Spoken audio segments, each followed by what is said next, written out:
The title of today's sermon is Love Will Always Find a Way. So the story of the four friends carrying down their paralyzed friend to Jesus is one of my favorite stories in the Bible. I remember listening and learning about this fascinating tale all throughout Sunday school as a child, and being in awe at how the friends' love for their ill friend was so powerful that it compelled them to do everything that they could to get their friend to a healer. I always imagined the scene in my mind of how the friends found themselves in a crowded room and literally couldn't get past the crowds. So they dug a hole in the roof of the building in order to lower their friend to Jesus. This short 12-verse encounter ends with another display of faith, one that lacks faith by the teachers of the law, and the teachers of the law challenging and doubting Jesus' power and authority. Now, as a theology student, I am interested in this stark contrast between the two displays of faith. One revealed by the paralyzed person's friends who busted a roof open to get to Jesus, and the faith of those who witnesses Jesus' healing powers and yet still doubts Christ. I have been fortunate enough to have never been seriously ill or injured in my life. I have never broken a bone and have never been to a hospital. And it's funny because my roommates are doctors and hospitals just really freak me out. But like many LGBTQ plus people, for a bit of my life, I struggled with depression and mental illness, as I have shared many times throughout this year. While reflecting on our Bible passage today of our paralyzed friend, I couldn't help but reflect on my journey with depression, as queer theorist Anne Shekovich gives one definition of depression as the feeling of being stuck, or as I thought about it in the context of our passage, paralyzed, as depression can prohibit movement in both a physical sense, an example being not being able to get out of bed, but also a conceptual sense as it can prohibit a move forward in life. During this unfortunate and painful period in my life, there were days where my pain was so intense that I did everything that I could to try and release myself from the deep grief I held onto. According to the Human Rights Campaign, around 60% of LGBTQ plus youth have reported feeling sad or depressed in 2018. I believe this number has definitely shot up in the United States with our global pandemic and political unrest. My generation, the Gen Zers, have also become very vocal about mental illness, as if you go onto social media platforms such as TikTok, there are hundreds of young creators who joke about their mental illness as part of their coping mechanism and have collectively expressed a desire to kill themselves. This is a phenomenon that impacts our community in painful ways. Another type of depression that Shekovich describes is called political depression. The feeling that most of us feel today with the constant bad news of Republicans threatening our well-being as LGBTQ plus folks. And I believe that this sense that we are feeling, one of the things is that we sense that we can't move forward as a country and as a people. With the election only 2 days away, I have noticed the anxiety in the air and fear of what our future would bring if we have another 4 years of an incompetent white supremacist in our office. Especially with the swearing in of Amy Coney Barrett this past Monday, there was a lot of anger, sadness, and trauma in our community as we fear the worst is yet to come. Due to all of these negative feelings arising, I felt drawn to our story today because it revealed to me a type of faith that I think we all need in our lives as we anxiously go on to one of the most terrifying weeks of our lives. Our story appears 3 times in the New Testament, in Matthew 9, Mark 2, and Luke 5. The version that we read today in Mark is interesting because in Mark, Jesus is depicted as a healer. This is the main theme of this book. Before this passage, Jesus had already healed a man with an unclean spirit in chapter 1, verses 21 to 28. Simon's mother-in-law, chapter 1, verses 30 to 31, and a leper in verses 40 to 44. Additionally, in the previous chapter of Mark, Jesus had already been distinguished from the experts of the law as having authority, but this was the first time in Mark that Jesus had their authority challenged.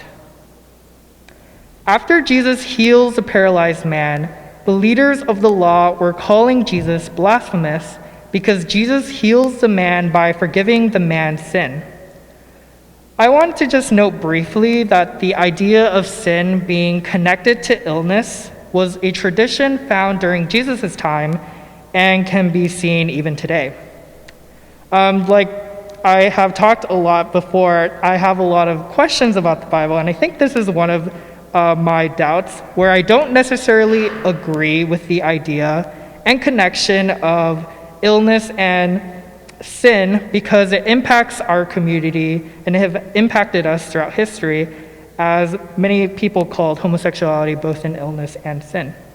But it is important to note that it was the fact that Jesus healed the man through forgiving the paralyzed man's sin that really triggers the experts of the law. The faithlessness of the experts of the law was seen through doubting Christ because they didn't believe that Jesus had the authority to forgive sin. While the teachers of the law were doubting Jesus, it was really the paralyzed person's friends' faith that really revealed their desire for Christ. And this is why I think this story is so powerful, is that it was the faith of the friends that is actually in the spotlight in this story and that saves the paralyzed man. According to biblical commentary, getting their paralyzed friend up to the roof and down to Jesus was not an easy task. My roommate can definitely tell you this, as a couple of months ago when I got some surgery done and that involved anesthesia, he had to carry my asleep body up 5 stories to get to our apartment. And he struggled a lot, and he said that it was the worst thing that he ever did. So getting the paralyzed man up the ladder was not an easy task. And according to biblical commentary, it required a lot of courage. And while getting the friend up onto the roof was difficult enough, the friends were faced with another challenge of cutting a hole in the roof. While some scholars say that this should have been an easy task, as the roof was most likely made of mud and thatch, it would have been patching up the roof that would have made them hesitant to even try to bust the roof open. Richard Neil Donovan writes that this damage is not trivial and involves a major demolition job. So despite being faced with all of these challenges, the crowd, the getting the friend up to the roof, and then cutting the hole, the friends still got their paralyzed man to Jesus. Another biblical commentator, Matthew Henry, notes that it was not only the friend's faith that helps heal their paralyzed friend, but their fervency. It appeared that they were in earnest and would not go away, nor let Christ go without a blessing. It's the persistent faith, despite the barrier after barrier after barrier, that helps get their friend to a healer by any means possible. So what was it that compelled the 4 friends to have faith and do whatever and everything that they could to get their friend to Jesus, to healing? This question is what I believe we can learn from our story today. I believe that it was their love for their friend that made their faith persistent. This passage reveals the extent to which one's love will go for another. Love will always find a way. I remember the day was February 13, where I was really under the influence. I was struggling with deep depression for around 8 months, and that particular evening, I made some really bad decisions. I remember everything was kind of blurry, and the next thing I knew, I was at a bridge at around 2 in the morning, looking down at the water. I was climbing over the ledge when I was suddenly pulled away and felt the embrace of a friend. He whispered in my ear, "I'm not letting you go." When I gave up on myself, my friend had faith in me. Love will always find a way.